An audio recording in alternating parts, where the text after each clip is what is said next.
I went missing for 18 years. When my rich parents finally located me, their adopted daughter was dramatically crying on the floor. I told my parents, "Thank you for taking care of me. My sister is here now, so this family has no further need of me." My parents hugged her gently and reassured her, "Sweetheart, don't be ridiculous. You are our only daughter and always will be." My fiancé also professed his love for her, saying, "It doesn't matter who you are, you're the only one I'll ever love." They paid all their attention to the adopted daughter, and when I was severely injured in a car crash, they were too busy throwing a birthday party for her dog. I packed my belongings, accepted an offer from the National Aeronautics and Space Administration, and quietly began a 5-year isolated research project on a satellite. After I departed, my family frantically searched the nation for me. The day I was released from the hospital after the car accident, I signed a non-disclosure agreement. A National Aeronautics and Space Administration representative enthusiastically greeted me. "Welcome to the team." He cautioned me that the project was top secret and I couldn't discuss it with anyone. The 5-year research period would be entirely self-contained, with no contact with the outside world. He allowed me 3 days to bid farewell to my family. I simply smiled and responded, "I'm an orphan. I have no family." I checked myself out of the hospital and went back to my parents' house to find them looking somber. My mother, trying to contain her anger, asked, "Wendy, where have you been? You haven't been back in 3 months. Your sister stayed up late to celebrate your birthday and you never appeared." Do you realize how upset she was? My father's gaze was cold and devoid of emotion. He remarked, "It seems like she's become too independent, ignoring us completely. It's best to just let her leave early. 3 months earlier, I had been in a near-fatal car accident. The hospital had tried to reach them multiple times, but they only received a cold, busy tone. Now, they were feigning concern and blaming me for missing the dog's party. It was baffling to me. I am their biological daughter, yet they treated me worse than an adopted child. Since I only had a few days left, I didn't want to argue. I calmly stated, "I didn't realize. I've been occupied." My father slammed his hand on the table, about to scold me, when Luna came down the stairs. Wearing an expensive item of clothing her father had purchased for her, she had a look of understanding, yet fragility. "Dad, Mom, my sister is probably busy with her studies. She's earned her doctorate after all, and research can be demanding. I just organized a small get-together for my pet's birthday. It was nothing major." My father scoffed, saying, "Doctorate or not, it's pointless. She doesn't even bother to spend time with her family. What a waste. She might as well quit." I chuckled softly, not saying anything. The reason I missed the celebration was that Luna had hired someone to run me over with a car near the school. The driver escaped and I was knocked unconscious, only waking up 3 months later. She didn't want me present at any events where our parents were anyway. Soon, I'd be leaving for good. My mother looked surprised and asked, "Where are you planning to go? You can't leave. You have nowhere else." She assumed I had no place to go, having lived in a modest orphanage before being reunited with them. Luna smirked, but sat with our parents, looking sad. "My sister probably doesn't want to be around me. I shouldn't intrude. I should depart," she said. She prominently displayed her diamond necklace, a gem whose sparkle indicated its high value. It was my mother's most cherished piece of jewelry. I recalled her telling me when I was younger, "Luna, this is a treasure passed down through our family. When you're older, it will be yours." But now it was adorning Luna's neck. My mother looked at me uncomfortably, explaining, "Luna really wanted the necklace, so I let her have it. You're the older sibling. Be generous. Don't argue." I quietly replied, "It's fine. You can give it to whomever you wish." I've heard similar phrases countless times. Anything Luna desired, I had to surrender. I became accustomed to it. They appeared taken aback by my compliant attitude. Luna pretended to insist that she shouldn't take things from her sister, but added, "I really adore it, though. Everything in this home belongs to you. I only desire this one small necklace. You don't mind, do you?" My father sighed and patted her head, remarking on how understanding she was. "Didn't we agree you're our only daughter?" Luna's tearful expression made them dote on her even more. The three of them displayed affection for each other, while I was completely forgotten. Everyone seemed to forget that Luna was merely an adopted stand-in from the orphanage. During the 18 years I was absent, my parents, feeling guilty for losing me, showered her with all their love. A sigh from Luna made them anxious. A tear from her, and their world seemed to crumble. On my first night back, Luna couldn't handle it. Sobbing, she stood on the rooftop's edge, screaming, "I'm forsaken! I'm just an unwanted orphan. It's better if I pass away so Mom, Dad, and my sister can be together forever." They were immediately frantic, coaxing her down with urgency. Protecting her, my father and mother spoiled her with treats and snacks. Meanwhile, I was lightheaded from hunger, completely overlooked. Later, they casually proposed a trip to the countryside for camping, including me. I enthusiastically agreed, only to be deserted in the wilderness. I managed to survive in the wild for a week, returning home cold, hungry, and with my clothes in tatters. They were watching television with Luna, not even acknowledging me. "We wanted you to understand a lesson. This home belongs to your sister. She's been with us for 18 years, so her connection is much stronger. You can't rival her. Do you understand?" I understood. I realized that day that I was homeless. That morning, as I was preparing my luggage to depart, Luna approached me holding a bowl of soup dumplings. She smiled brightly. "Sister, try the morning meal I prepared for you." I looked at her insincere, smiling face and walked past her into the kitchen, not saying a word. Suddenly, she tripped, and the scalding soup spilled all over her. My parents heard the commotion and came out. Seeing the burns on her, they were concerned and distressed. "Isn't the cook supposed to prepare meals? You know you're not capable. Why were you in the kitchen?" Luna lowered her head, then glanced at me after a moment. "My sister sent me a message last night, requesting that I make the morning meal for her. I didn't want to disappoint her, so I woke up early to do it. I suppose I'm just too inept." My heart sank. Just as I was about to clarify that I hadn't, my father approached and slapped me forcefully. "Wendy, is this how you mistreat your sister when we're not present? Luna lost her parents at a young age and didn't have an easy life. You should be compensating her. You're nothing but an unruly, immoral child." Luna played the enduring, remorseful role, pretending to defend me. "Don't be angry with my sister," she told them. "I can endure it as long as I can remain with all of you." With the blame already placed on me, I didn't bother saying anything further and turned to the kitchen to find something to eat. My father was about to erupt again when Oscar unexpectedly arrived. Oscar had been like a sibling to me, my childhood fiancé. We were as close as family. But now, seeing Luna's bandaged fingers, he frowned and questioned me. "Wendy, did you harm your sister again?" Luna has played this injured victim role so many times, always running to him and my parents to complain. Oscar has developed an automatic response to blame me for every one of her injuries. I simply said, "It wasn't me. She burned herself." Oscar wasn't convinced. "Well, it must have been your fault somehow. Don't pretend I don't know your true nature. You act like an innocent, studious girl, but you're ungrateful. Your aunt and uncle did you a kindness by taking you in. Don't ruin our relationship with Luna." After tending to Luna's wounds, he personally escorted her to his car and took her to work. Even my parents followed behind them in another vehicle, safeguarding her the entire way. I was left to eat my morning meal in a now deserted house. On my final day before departing, I attended a scholarly conference with my professor. There, I saw my parents with Luna and Oscar, who held her waist closely. My father proudly introduced Luna to everyone at the conference. "This is my cherished daughter, an exceptional talent who founded her own technology firm that's on the verge of going public." Upon hearing this, everyone congratulated and lauded Luna, but someone interjected, "Didn't I hear you located a missing child? Didn't you bring them today?" My father's face tightened slightly. "Who claimed that? Just unfounded rumors." My mother smoothly added, pulling Luna closer, "We only have one child. How could there be another? It must have been a relative visiting, causing confusion." They denied my existence with such determination, as if acknowledging it would bring them shame. I approached with my beverage, and their lively conversation ceased when they noticed me.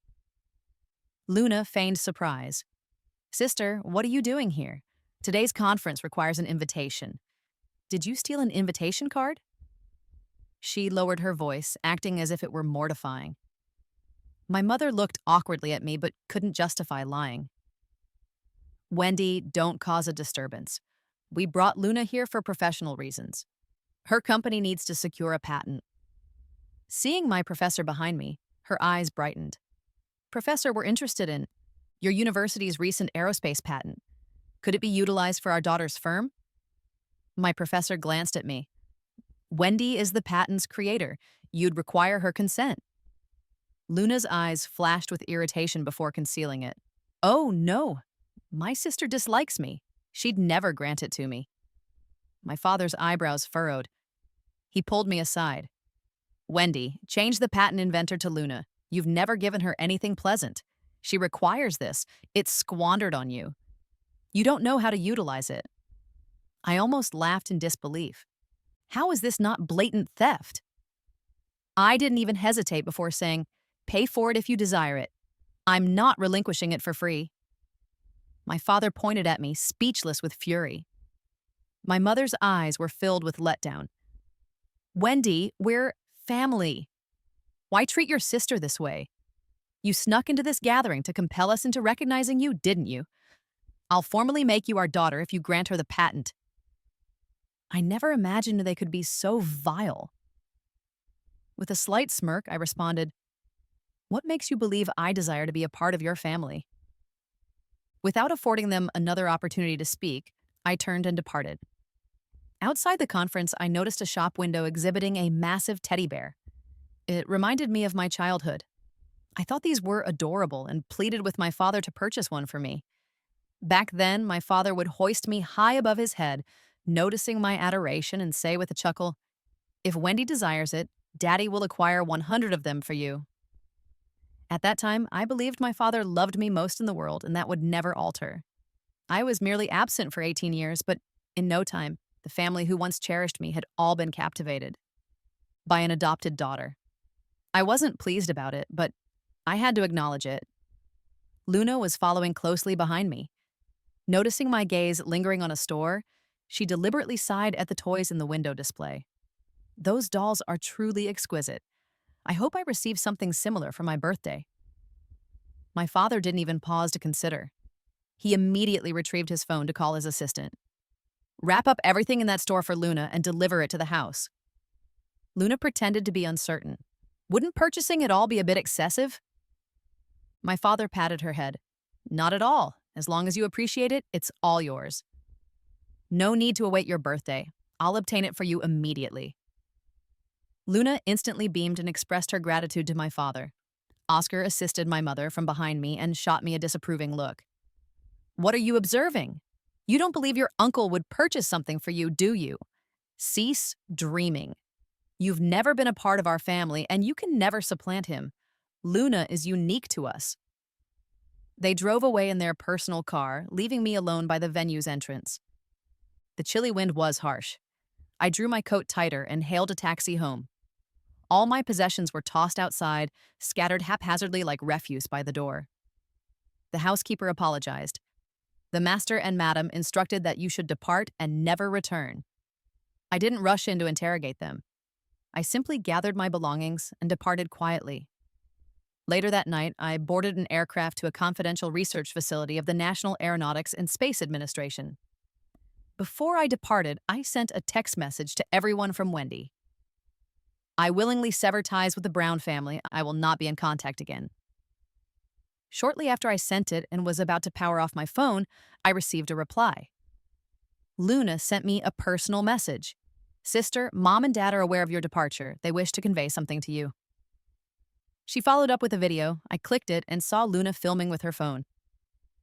My father was seated on the sofa with my mother, watching television, both cuddling Luna's dog. Luna's voice came from the background.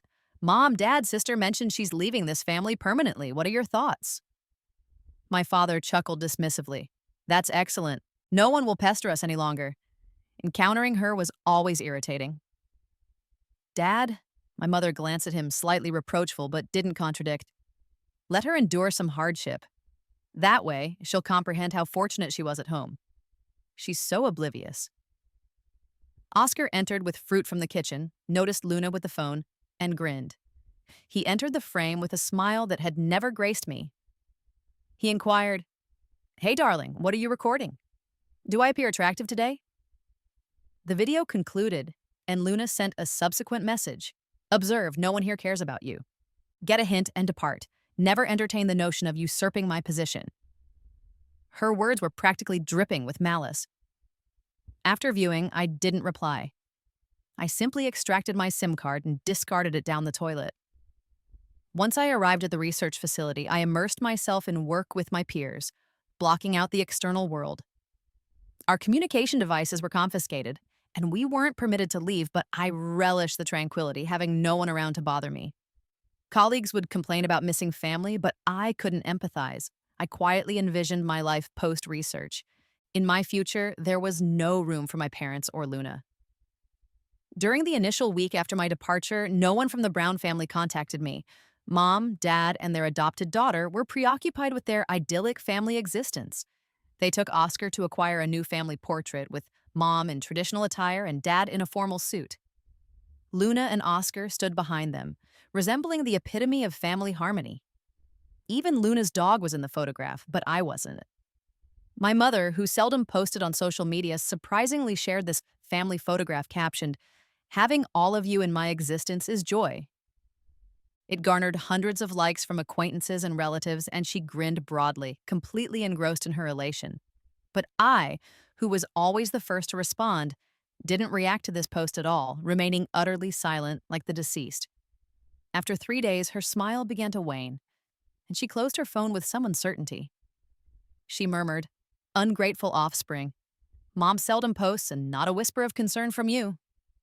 She hesitated for a moment, then dialed my number, but it went unanswered. After several rings, frowning, she attempted a few more times with the identical outcome.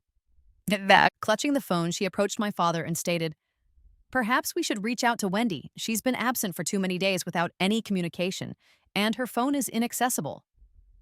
What if something transpires?" My father snorted dismissively. "Where could she possibly go? Nowhere else is home. She's merely throwing a fit. When life becomes challenging outside, she'll come crawling back." My mother attempted to say more, but Luna interjected, appearing apprehensive. "Don't fret, Mom and Dad. Sister won't be in jeopardy. She's likely just displeased about you guys siding with me on my birthday. She kept mentioning leaving, as if to object. I believe she's merely acting out." My mother's fury flared at this. "What? Attempting to intimidate us here? I was concerned about her for naught. What a waste. I'm altering the house locks immediately. When she returns, she won't even gain entry." Without a doubt, she believed Luna and dismissed my departure as a childish outburst. A fleeting smile crossed Luna's face, swiftly replaced by a sorrowful expression. My mother noticed and immediately inquired, "Luna, what's amiss? Why are you distressed?" "Mom and Dad, if Sister is absent, what about her prearranged marriage? I genuinely adore Oscar, and he desires to be with me eternally, but I sense he still has qualms about the betrothal. Grandpa arranged it, keeping us from growing closer." Oscar's grandfather had established an engagement for him with me. After I vanished, since there was no verification of my demise, the arranged marriage wasn't annulled. When I returned home, everyone tacitly agreed not to mention it. It was evident to any observant person that Luna and Oscar had something occurring. My father learned about it and slammed his hand on the table, declaring, "I'm in command here. The arrangement between Wendy and Oscar is nullified. You two are getting married next week. I'll make it grand and elegant so everyone is aware that you're the daughter we truly value, not some absurd Wendy." Luna received the response she desired, but pretended to still be anxious. "What if my sister disapproves?" she inquired. She'd always become agitated and disrupt us whenever she saw me with Oscar previously. This infuriated my father even more, and he promptly called his assistant. "Get Wendy on the telephone immediately. I desire her presence at Luna and Oscar's engagement celebration to personally offer them her congratulations." With that stated, my father busied himself arranging the engagement himself. However, the assistant attempted to contact me for 3 days, only receiving a busy signal each time. Tracing my last known movements revealed only a record of my last flight. It was as if I had vanished. My footprints disappeared the day I departed from home. The assistant, perspiring, reported back to my father, "Mr. Harry, it appears Wendy is missing." "I couldn't contact her," my father repeated in astonishment. The assistant reiterated, "I've attempted everything and inspected everywhere she might go, but there's no indication of Wendy." My father frowned, realizing something was amiss. He remained silent for a considerable time before finally slamming the table and shouting, "That unappreciative child! She's concealing herself so no one can locate her because she's aware her sister is getting engaged. We squandered our resources on this child." He intended to vent further, but paused after a while. Abruptly, my father comprehended he hadn't truly expended much on me. No funds, time, or consideration compared to what he bestowed upon Luna.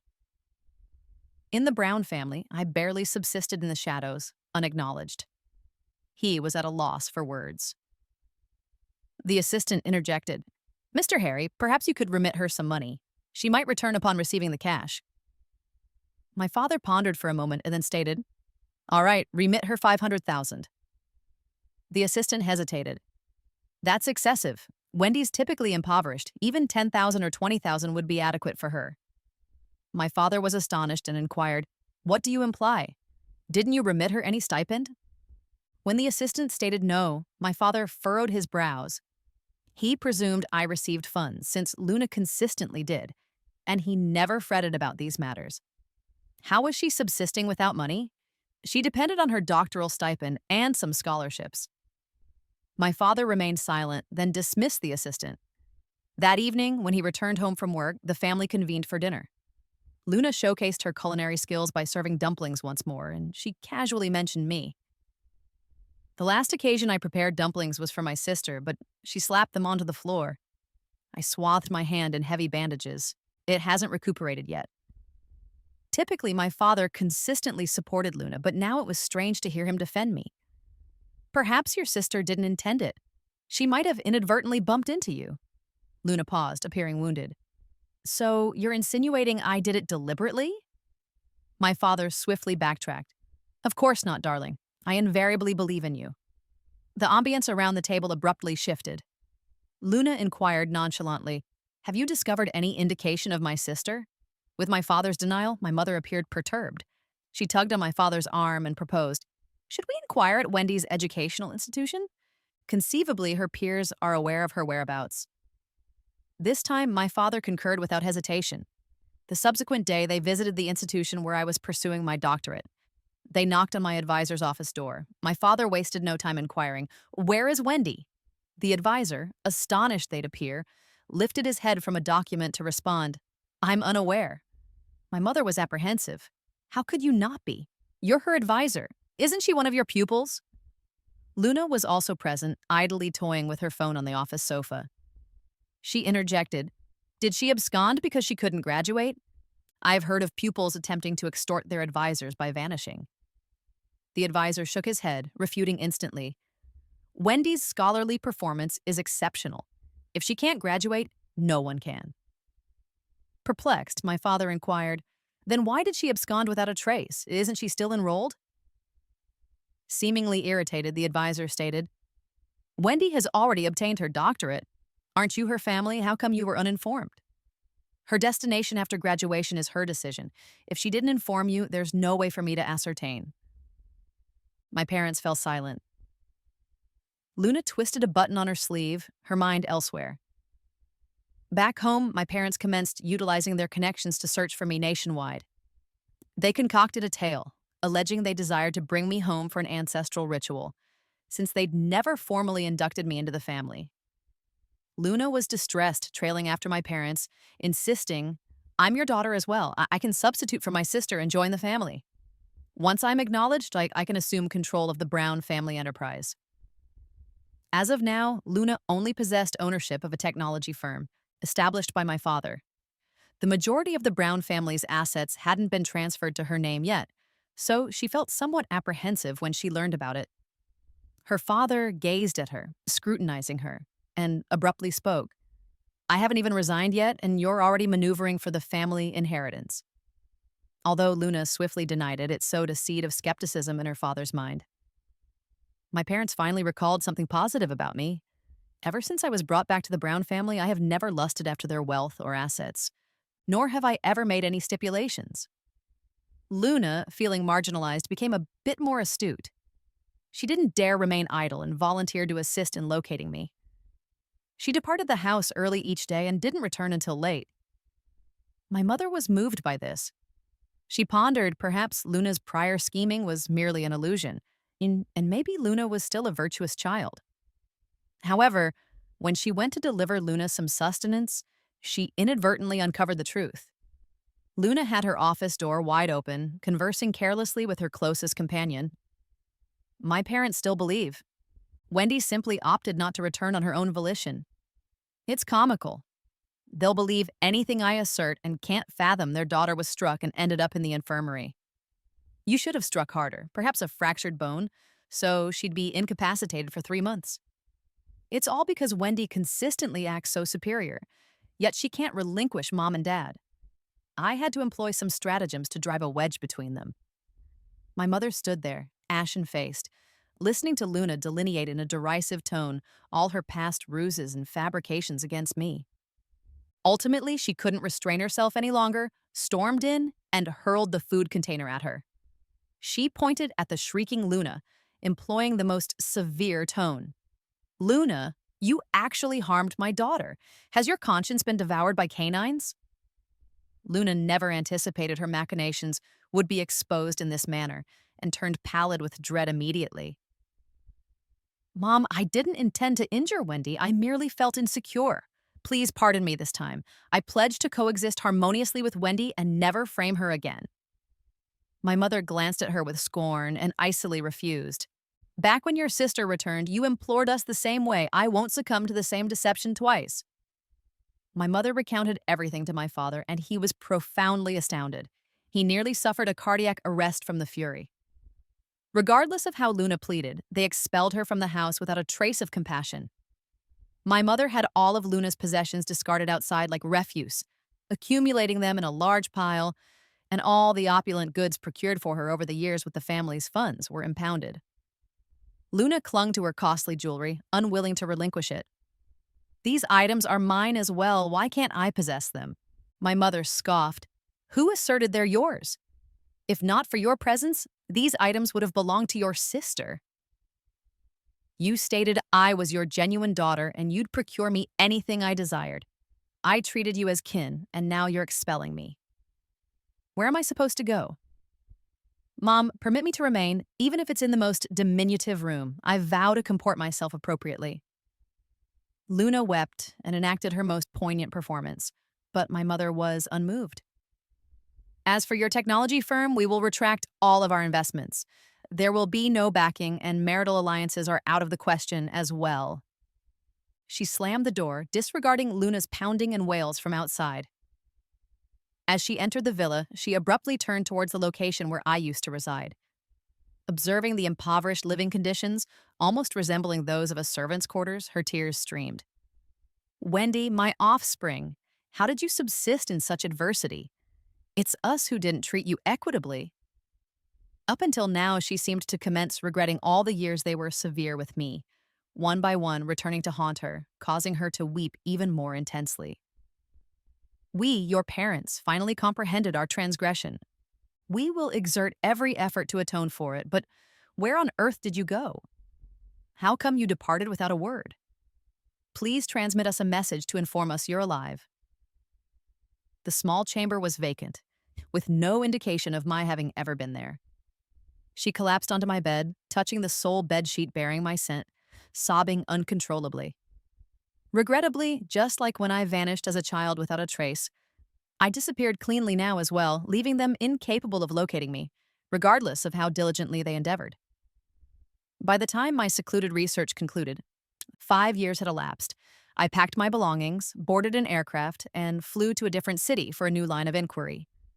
I no longer yearned for familial companionship as I once did, and discovered solace in being on my own. By chance, I contacted my doctoral advisor. He informed me, "Over these years, your parents have been frantically searching for you. They genuinely appear heartbroken now. Now that you're back, do you wish to see them?" After deliberation, I still declined. I desire no interaction with them. Please don't disseminate any information about me. My advisor comprehended my family's circumstances and was aware that during my academic years, I nearly couldn't afford to consume. Back then, he delved into his own funds to assist in covering my tuition, so I barely managed to persevere. He concurred without hesitation. All right, I'll maintain the secrecy. Remember, allocate some time to return and visit. Your fellow pupils genuinely miss you. Without a second thought, I nodded in agreement. After all, I missed them as well.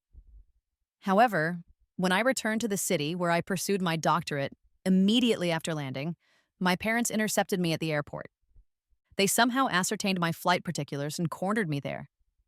My mother gazed at me in disbelief, as if verifying I was still alive, and hurried to embrace me, tears cascading. Daughter, my child, it's so wonderful to have you back. Where have you been all these years? We've been searching frantically for you. I was somewhat speechless at her reaction, experiencing no emotional undulations within.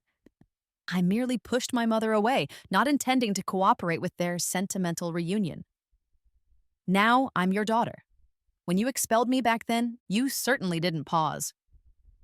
My father, overhearing this, struggled to articulate and actually extended an apology to me. Apologies, Wendy. We were unaware of Luna's actions towards you back then. We trusted her excessively, which culminated in that outcome. Dad is aware you harbor resentment, but can you grant us an opportunity to make amends?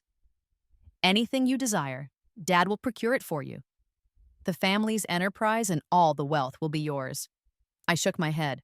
I'm not intrigued by assuming control of the firm. I solely appreciate the research you all deem worthless. I don't wish to embarrass you with that. I retrieved my luggage and intended to depart. My father urgently stated, "We endorse you pursuing research. We'll invest as much capital as you require." I brushed his hand away. "No need. Don't impede me. I'm departing." Just then, someone abruptly leapt out from the corner and genuflected before me. I scrutinized closely. It was Luna, whom I hadn't seen in a long while. She appeared haggard, far from her former splendor. Her attire was yellowed and worn, and she seemed to be enduring a challenging period. My mother attempted to eject her, but Luna obstinately refused to depart, and even commenced kowtowing to me repeatedly. "Sister, I apologize for my prior actions. Please pardon me, all right? Mom and Dad expelled me because of you, and now I'm destitute. If you don't forgive me, I'll simply remain kneeling here until I expire." I smirked. Luna was still as contemptible as ever. "What? Can't you subsist without the Brown family? You possess hands and feet, so why not procure employment to sustain yourself instead of appearing here to feign victimhood? You're merely endeavoring to regain Mom and Dad's favor through me. You don't genuinely intend to apologize at all." Luna's countenance instantly paled. She didn't anticipate me exposing her so straightforwardly. She parted her lips but couldn't utter a syllable. I simply shook off the three of them and proceeded towards a taxi to the educational institution. My father and mother didn't surrender. They pursued me in their vehicle. They observed me joining my companions at the institution and swiftly followed, but the security guard halted them at the gate. Despite my disregarding their lamentations, they could only linger outside, hoping I'd relent, even though the winter was brutally frigid, colder than the year I was expelled. I remained steadfast. After a small gathering with my mentor and companions at a dining establishment, it was already 3 or 4 in the morning. I intended to hail a cab to a lodging, but I spotted that same persistent vehicle from earlier trailing me. My father extinguished his cigarette and grinned upon seeing me. "Finished dining? Return home with us this evening. We've cleared out the most exquisite chamber in the villa for you." My mother, clutching a scarf, tenderly enwrapped it around me. "Why so little? Don't contract a chill. I knitted this myself for you." I declined their benevolence and stated forthrightly, "Don't pursue me any longer. I won't return to you. You can make Luna your daughter." Hearing this, my parents turned ashen, frozen in place. I returned to my city the subsequent day, but their tenacity didn't cease. Regardless of my destination, they would come pursuing me, even employing wealth as a stratagem. My mother acquired me a villa downtown and forcibly handed me the deed. irrespective of whether I desired it or not. Sweetheart, just retain it as a token of my affection. My father procured me 5 opulent vehicles, parked them directly in front of my workplace. Honey, I apologize. Just accept these automobiles.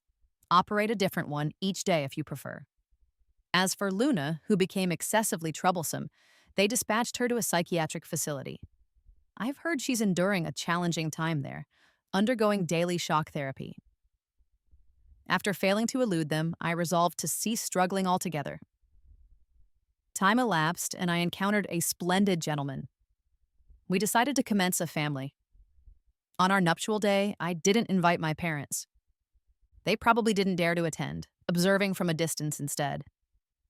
Following the ceremony, my mother abruptly drew the groom aside and presented him with a sizable envelope, tearfully stating, "This is from Mom for you to utilize after the nuptials. You must take care of Wendy."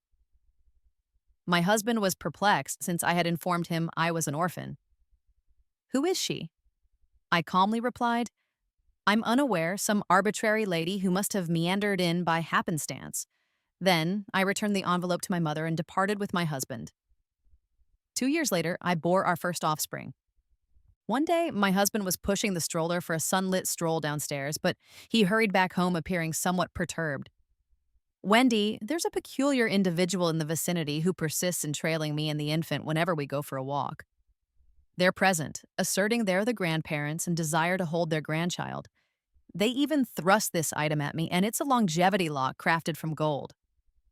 He handed the lock to me. It was enormous. I didn't panic. I calmly imbibed a sip of tea. "Don't fret, I'll manage this." I descended, and sure enough, the Browns were in the garden awaiting. They became apprehensive upon seeing me after years of avoidance on my part. I stood my ground and spoke icily. "Regardless of how much you bestow, I won't accept it." My mother swiftly waved her hand. "It's all right. We're merely gratified if you're amenable to seeing us. We won't anticipate anything further." My father anxiously added, "Sweetheart, we merely desire your well-being. Rearing children is costly, correct? Dad will wire you $1 million, expend it however you please." I massaged my temples, slightly exasperated. "At your age, wouldn't it be preferable? To retire serenely at home instead of pursuing me? You should simply relinquish."